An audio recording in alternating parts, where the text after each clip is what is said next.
Bu videoni ozmoqchi bo'lib yurgan yaqin tanishingizga yuborib qo'ying. Eng zo'r imkoniyat faqatgina yoz ichida bemalol ozish imkoniyatiga ega bo'ladi. Zo'r maslahat videoni oxirigacha ko'rsangiz. Sizga yaxshi maslahatim, mana agar e'tibor bilan ko'rib turgan bo'lsangiz, yoz kunida iloji boricha umuman ovqatlanmang, faqatgina zavtrak qiling, yengil yoshki va amaliyot turgan suvlardan iching. Energetik shart emas, faqatgina gazli suv yoki bo'lmasa gazsizdan olib ichsangiz, ayniqsa kelajak suvlar, kelajagingizni porloq qilishni xohlasangiz, kelajakdan iching.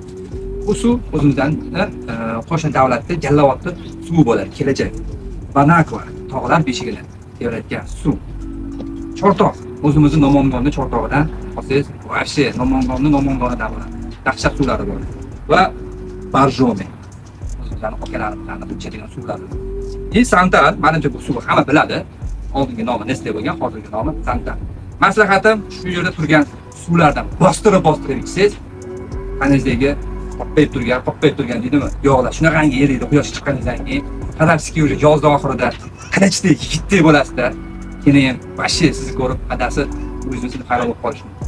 Bizdan kuzatishda davom etilib, bundan qilsa videolarni qo'yib boramiz.